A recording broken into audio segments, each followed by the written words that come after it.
หาเขะ เร็วบ้านนี่ปิดปิดปิดปิดนั่นน่ะ เอาแพร่ปิดไว้ กินนมเลย สิเมื่อสบอน้องตุ๊กสบายดีน้องตุ๊ก โดยสบายดี ใส่คือว่าบ่เมื่อคือเปลี่ยนใจไว้แถวบ้านนี่ คิดเข้าใจ สองใจ สบายดีน้องตุ๊ก โดยสบายดี จ่อยลงเด้ เนาะ จ่อยลงยอดลงได้ โอ้ยแบบนี้แหละแม่ลูกอ่อน แม่ลูกอ่อนลูกกินนมหลายบ่ นมลาย อืม ก็สิเป็นประมาณนี้แหละ มันกินโซมันกินซ้ำ ก่อน เถื่อ ที่สิเพลงให้ นมลาย มาพี่หนุ่มโอน่ะมาพี่มันยืนน้ำน้องด้วยฮะอ้ายน้องมาเจอกันจักเดือนแล้วบ่ได้เจอกันนี่โดนแล้วบ่กับอ้ายคนนี้ เด็ดเด็กแม่ ป้าตัวเจ็ดแจกแม่ผู้อืม เจ๊แม่ น่าจะ เลี้ยวมาเบิ่งกล้องดูทั้งเอ้ยทั้งน้อง1 2 3ตัวหลานหน่อยน้องลำไย ทำไงวะนี่เพราะ ลำไย ชื่อ โอ ร้านอยู่ ้ยผู้ว่าถือได้ยังไง แพงบ่ มาเด้อมาเด้อ เอ้ย ลูกมีลูกแล้วแม่ลูกเด้อ นั่นมาสิกัดขาแหละนะก็ดิทีแรกคือว่าสิมานอนน้ำเอื่อยน้ำไม้ก่อนจะคืนหนึงนอนบ่ได้บ่ พยันทางนี้ อืมยันเขาน้อยให้ก็มันบ่สะดวกเนาะว่าซั่นซะยันบ่สะดวกหั่นแหละพี่น้องเอ้ยหมอน่าจะไปหยอกมาน่ะสิเอาไม้ไปดึกซะมันได้บาดหั่นสิมื้อแหละพี่น้องเอ้ยไปภาษาบ้านเฮาก็ว่าตดบ่พอวายเหม็น แล้วมื้อเช้านี่คือสิอยากมันยังอันนั้นอยู่ เราอยากอยู่อยู่ ว่ายังเครียดอยู่มื้อเช้านี่ อยากอยู่อยู่ หายแล้ว เราอยากอยู่อยู่ อยากอยู่อยู่เจ้าพร้อมแล้วบ่เจ้าสิกลับไปนี่พร้อมแล้วสิเจอหยังก็พร้อมเลยแม่นบ่บ่น้องตุ๊ก จะคือ เดี๋ยว ว่า เอากระพังซะก่อน ขันเขา เอาแล้วก็ เด้อ เว้าแล้วเด้อนชีวิตนางนี่ก็น่าสงสารคือกันได้ไปอยู่ในแบบบ่มีไผหั่นนะแบบโตคนเดียวได้เอาง่ายๆซะโตคนเดียว นอนแล้วก็ป่วยตีน คือถือคำว่าข้าเจ้าผิดยังข้าเจ้าเลยบอกไอ้บอกพ่อนะ เดี๋ยว มีอยู่บ่โทรศัพท์ โทรศัพท์ โทรศัพท์ไปใช้สิ โทรศัพท์ตายเขาเอง โทรศัพท์ก็ตายบัดนี้ ดีแต่เนาะ ติดต่อใครบ่ได้ บ่เพิ่นก็บ่เฮ็ดหยังดอกปู่ย่าก็เราก็ดีอยู่ตอนบ่เล่าไปก็คือว่า ร้านเราก็แพง อืม เนาะ แล้วก็เอาซอย แพงได้หลาย เราซอยอยู่แล้วหักเราแพง กันนั่นแหละเนาะ เดี๋ยวเฮ้ยก็ได้ทางอัน ข้าวน้ำซ้ำปลาเราก็บ่ได้ให้ยุ่งยากเราเฮ็ดให้กินเฮาบ่แม่นติ เอาหนึ่งเขาเองเห็ดกินเองครับ เอา แต่ แม่ เฮิง จะบอก บ่ แต่เฮิงตอนที่ข่อยไปเนี่ยสัใครเห็ด เดา ลาวจะหาก็เห็ด ตอนน่ะนางยังยากลูกเด้ยังลูกยากลูกน้อยเด้มันก็เฮ็ดบ่ได้มันก็บ่สะดวก ก็ถึงดูก็เจ้าว่าคือไฟบ่เรา อันนี้ แม่น เบิ่งปากไปบ่จะคือหญ้ามันอยู่ แม่นเนาะแม่น ปากเบ๊ะ จะคือหญ้า เฮ็ด เฉพาะเราจังเพลง อันน่ะ เนาะ เฉพาะแล้วหญ้าจังเพลงกระดอกกระดิอันนี้ร้านหญ้าเนาะอันนี้เนาะ ประโยชน์ นางตุ๊กไอ้นางน้องลำไยแล้วไปทั้งน้ำเบิดเลยใดไปทั้งปู่ทั้งย่าก็ผู้เบิดแล้ว ตา มัน นี่คื คือ อ พ่อ แต่มันคือแต่ผู้ดังเขา คือจะพูดดังเนาะ ตานี่คือไผพ่อ ตานี่คือพ่อตา น่ะ มันคืออ่าว คือเอา เบิ่งอย่างหนึ่งบัด ตายบีบอ่ะนะ เบิ่งอย่างหนึ่งบัดคือคือตาน่ะอย่าคือน้องอัน น้องมิก น้องมิกใดตามันน่ะ น้องน้อยน่ะน้องผู้น้อยเขาน่ะ หัวยังยากจะขึ้น ขึ้นมัน ลู จะ ก สู สาร ง ได้ นะ เลย อืม มันกลางไฟเนาะ หาเดือนซะบ่ได้หาเดือนแล้วบ่ ยัง เพราะว่าไปนั่งในเตียงก่อนนะ นั่งในรถนี่ก็ได้ นั่งนี่ก็ได้นี่ ขึ้นไปพากันขึ้นไปนั่งในรถ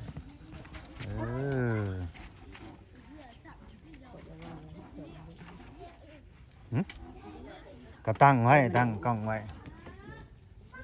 ตั้งขาไว้ไอ้บาในเรื่องของน้องตุ๊กนี่จักสิเป็นแนวใดจักสิลงเอยแนวใดพี่น้องเอาก็เนาะถ้ารุ่นนำกันจักเพิ่นสิเอาจังใด ขึ้นอยู่กับน้องตุ๊กได้ ไปที่ไร แม่นบ่น้องตุ๊ก ขึ้นหน้าได้น่ะ เอาขึ้นกับน้องตัดสินใจในใด เอา ก็บ่หลับ เป็นอะไรก็ดี คือว่าขึ้นกับน้องตุกมันก็อยู่น้ำพ่อน้ำแม่พุ่นละว่าผัวเมียมันสิไปสุดน้ำผัวเมียติมันก็ต้องสุดน้ำผู้ใหญ่พุ่นแหล้วพ่อแม่ผู้ พ่อแม่บ่ ผัวเมียเขาก็หักแพงกันดีอยู่แล้ว อยู่ที่โพนได้ เรื่องนี้เป็นเรื่องของ ครอบครัว ผัวเมียผู้ใหญ่เพิ่นผู้ใดเรื่องที่เรื่องคล้องนี่ จะว่าเรื่องงานบ่เนี่ย อ้าวจะบ่ว่าเรื่องหยังซะ กระดองเนาะ เรื่องกาสินสอดกาดองนั่นแหละเรื่องฮิตเรื่องคล้องเขาหั่นแหละมันก็ขึ้นอยู่น้ำพ่อน้ำแม่เพิ่นได้น้องตุ๊กก็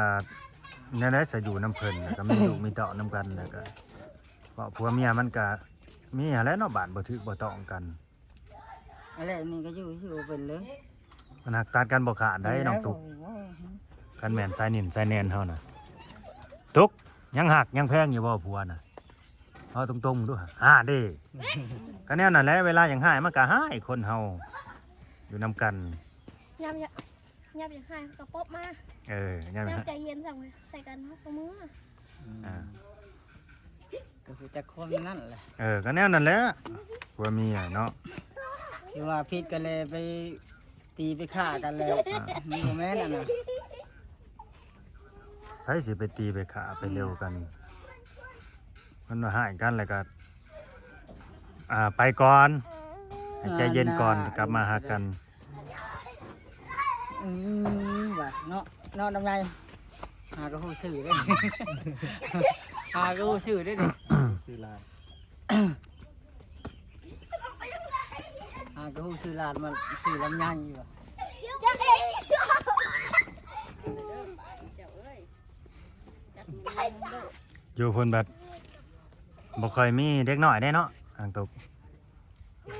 แล้วไปหล่อใส่อยู่บ่อยู่ในเฮือนน่ะบ่แล้วพาลูกไปหล่อเล่นอยู่บ่น้ำหานข้าน่ะ เพื่อน อยู่เพื่อนตลอดเลย เราอยู่เพื่อนเลยเหรอ อยู่เพื่อนตลอด24ชั่วโมงบ่คอยสิเว้าไปซิซะเมื่อไหร่ได้เอาแต่ลูกแล้วก็อยู่แต่เพื่อนแล้วอยู่บนเก่าแบบนี้ตาข่อยดอก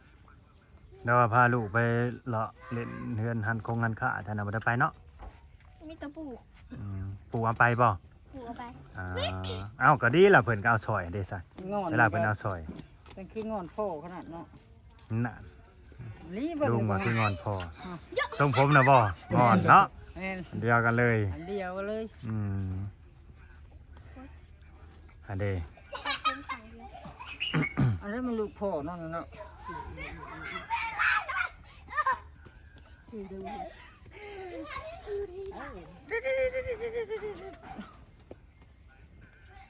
ลำไยให้ทองคำวันนี้นะ น้องดังร้องผู้เด้อนักร้องดังผู้ได้น่ะ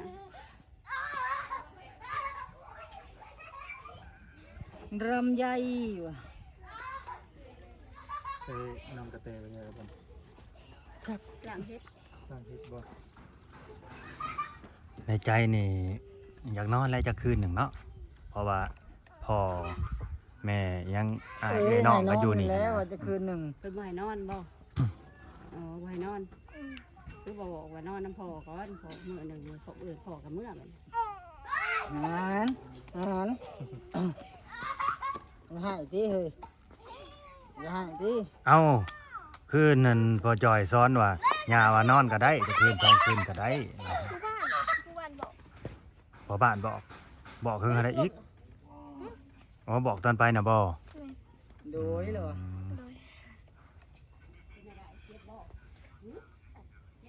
พอบ้านบอก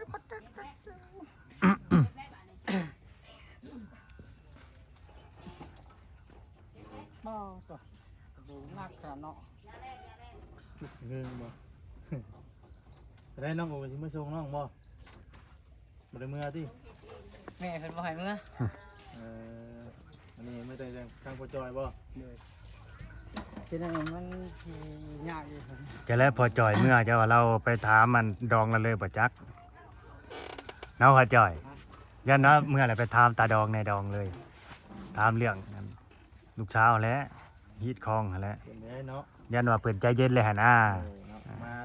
เติมเติมเนาะ แม่น คันเลือดแล้วก็เช้าแล้วไปผู้เดียวเนาะ อืม ก็เพิ่นให้ก็เช้าไปผู้เดียวว่าติไปถามล่าก็สิให้เนาะ บ่เราก็บ่หายดอก จับขี่ลูกเช้าแล้ววิทย์ คนเฮาพาสิไปหายเนาะเฮาเว้าความดีใส่กันบ่แม่นสิไปห้องกระชากแชโลดแน่นี่โอ้มันก็ขึ้นคือกันเด้ไปเฮาก็เว้าความดีเป็นได้ได้ตาดองนายดอง เรื่องฮีดคองเด็กน้อยหั่นแหละมันฮอดมือฮอดยามมันละสิเบิดเลยได้นี่ว่าเป็นได้ไอ้จอยว่าบ่เป็นนี่ก็ห่วย เราต้องเอาคนไปวัด ต้องมีคนไปนำหั่นนะ บ่แม่นลาเป็นคนว่า กูอยู่เด้อ ตามรัก ตามหลักมันก็บ่แม่นหน้าที่ของเจ้าหั่นแหละ ลาเราต้องแต่งไปกระเจ้าไปว่า แม่นหน้าที่ดอกเป็น เดี๋ยวปะ เฒ่าแก่ทั้งเจ้าหั่นแหละปะพาเมื่อซะมันสิค่ำสิมืดฝนฟ้าสิลมฝนสิตกนมโอเฮ็ดหยังอ่ะน่ะเป็นจกทงรวยก็รวยเนี่ย หนักเงิน ฮะสิเฮ็ดหยังจะเงินให้ล้านบ่ให้ก็ให้แล้วแหละ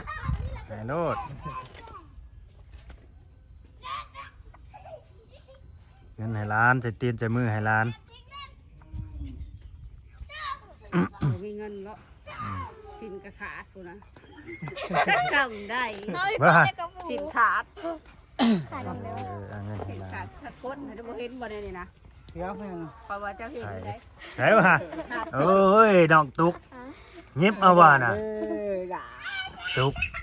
ไปเฮ็ดหยังกันนั่นจังขาดนะ แล้วหนังยันดิ เด็ดกระบาบค่ะ อืม แล้วกระปูเลยเขาสิน โอ้ยสายตาไปแต่จากนอนขนาดเนาะ นั่งอันนี้เลยบ่ได้ลงนั่งหลุมบ่ จังนั่งตรงนี้ นั่งรูปนะ โอ้เดี๋ยวโอ้เดี๋ยว อ้าวพอสิมาส่ง บ๊ายบาย บ๊ายบายโชคดีโชคดี มือหนาชิมาลิดใหม่ โชคดีเดินทางปลอดภัยเดินทางปลอดภัยหน่อยเด้อไปแล้วพี่น้องเอ้ย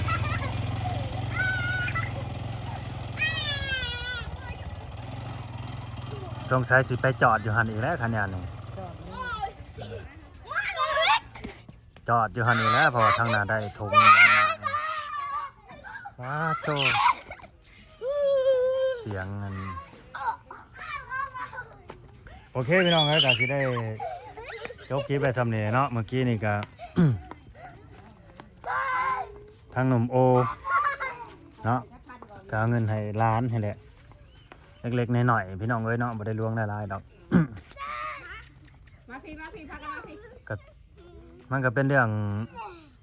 ธรรมดาพี่น้องเอ้ยสิว่าแน่น่ะก็เนาะเป็นเรื่องปกติแบบเฮาเป็นผู้ใหญ่แน่นี่นะได้แค่น้องกันนั่น เป็นลุงเขาเป็นนายเขาแน่นี่ถ้าเฮามีแน่เฮาก็ป้อนกันยืนลูกหลานน้องนุ่งแบบนี้นะถึงมันสิเป็นเงินนั่นจากผู้รักผู้ใหญ่เพิ่นให้ก็บ่ให้ว่ากันเด้อพี่น้องเอ้ยเนาะบ่ให้ว่าบ่ให้ตำหนิกันเด้อแต่ว่าเงินน้องโอน่ะอยู่น้ำบาลาวนี่ก็ยังมีอยู่ขายแห้งน่ะเนาะน้ำบาลาวนี่ก็ยังเก็บไว้ให้อยู่200,000เนาะน้ำบาลาวนี่แหละเงินน้องโอนะ ลุงพากันมาพี่ ขายแห้งที่ไปซอยบาลาวหั่นแหละไถนาแล้วก็เก็บหักไม้หั่นแหละ พาน้องมาพี่ เพิ่นสิเอาหยังให้เนาะอันน่ะเนาะแล้วย่างไว้เบิ่งอีกก็ให้มันจบคลิปก็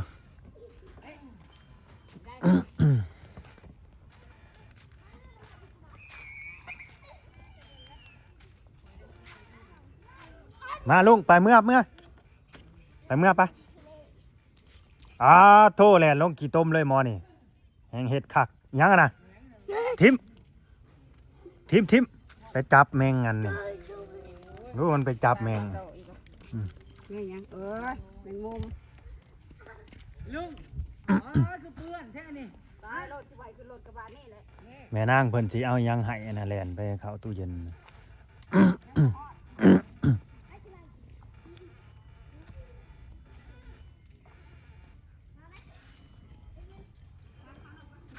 คลิปนี้ก็ต่ออีกจักเล็กจักน้อยพี่น้องเอ้ยเนาะ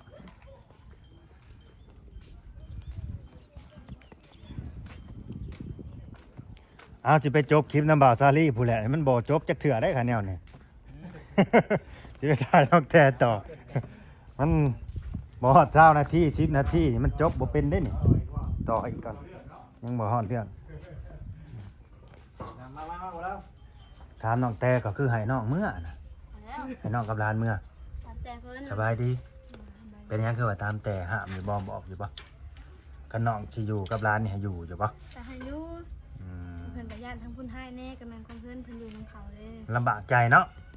แม่นเถอะอันนี้เว้าตามความจริงนั่นแหละ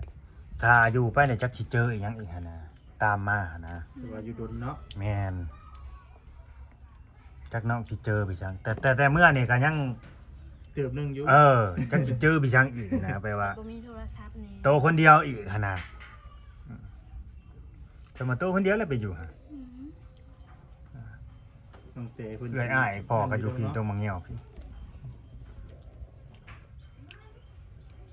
เอื้อยนี่ยังให้น้องอยู่เนาะ ให้อยู่ก็เว้ากันแล้วนอนที่คืนหนึงแต่ว่าย่านยาให้อันนี้เฮาก็เว้าความจริงอยู่ได้ อืม ย่านยาให้ แม่นนั่นแหละหญ้าก็ยันว่าหญ้าเป็นห่วงหลานแบบนี้นะยันเราคิดฮอดหลานเรา ดูร้าน คัน กินฮอดแล้วเนาะ คันนั่นคือสมมุติว่าน้องตุ๊กกับลูกมานี่เงียบเลยได้หาเฮือนน่ะแบบมันว้าเวเลยได้หาบ่มีเด็กน้อยนี่เด้ เคยหยอกดาด แม่ เนาะ นปู่กับย่าก็โอ้ยบ่ม่วนเด้เนี่ยได้กระวนกระวายแล้วบาดนี่ เคยมีนิดหน่อยน้ำ เคยมีเด็กน้อยเคยอุ้มเคยกอดเคยดมมันหั่นนะ เดี๋ยว มันก็เป็นเรื่องปกติพี่น้องเอ้ยอันนี้ก็ดี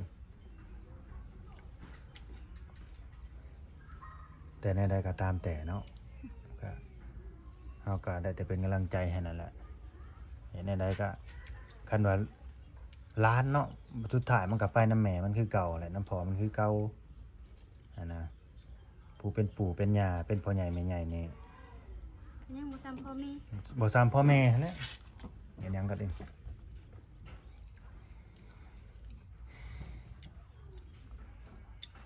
เมื่อแล้วบาดนี่เมื่อมา เมื่อบ าด ไหร่บ่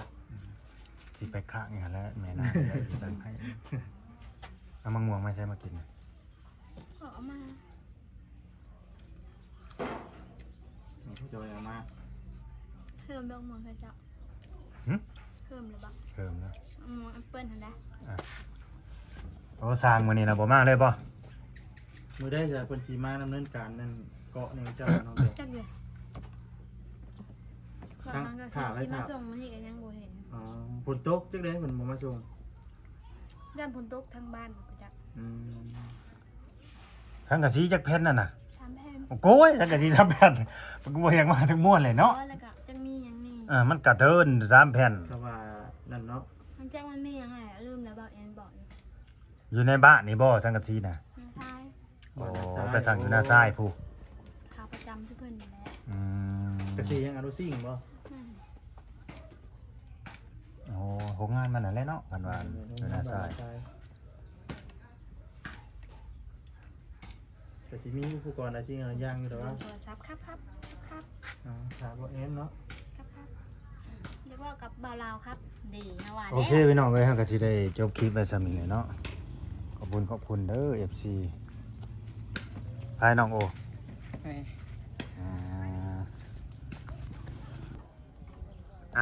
โอเคพี่น้องเลยเนาะทางบ่าวแสนกับสีเมื่อเลยบ้านนี่ไปเล่นน้ำอีกเลยไปเล่นน้ำยายอีกเลยฮะกะบ่าวแสนเมื่อเลยเนาะสีอาบน้ำจะไปเล่นกอกบ่ได้ลูกพอบ่ได้มีเงินไปทางไงเพิ่นไหนนะฮะครับมันเพมันพังมาฮะบางคำลูก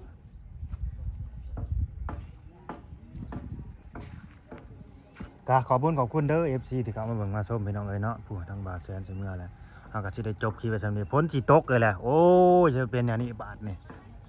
เฮ็ดแนวใดบาทนี่ฝนก็สิตกเลยนี่แหละทางคือเพิ่นก็ตามรางนี่ต้องมีดินได้รถนึงนี่นี่รถนึงนี่ก็รถนึงค่ะนี่ก็รถนึงนี่ดินนี่คันเอาดินมาถมนี่คันดินมาถมนี่แน่นอนนี่ไล่เขาเฮือนสาวเทืองเบิดโลดนี่น้ำนี่เนาะสาวเทือง คันเขาเอาดินมาถมเนี่ยเขาว่ามันไหลเข้าเฮือนจะเบิดน้ำนี่มันสิอั่งอยู่ตารางเฮือนเจ้าหัน ขอบคุณ FC ที่เขาเอาเบิ่งมาชมเด้อฝากกดไลค์กดแชร์กดติดตามพี่น้องเลยอยู่ดีมีแห้งกับแพงแบ่งปันกันคือเก่าเด้อพี่น้องเด้อไปละสบายดีลูกน้ำเบิ่งลูกมันมีตะปูด้วยครับมีตะปูลูกมีตะปูลูกตะปู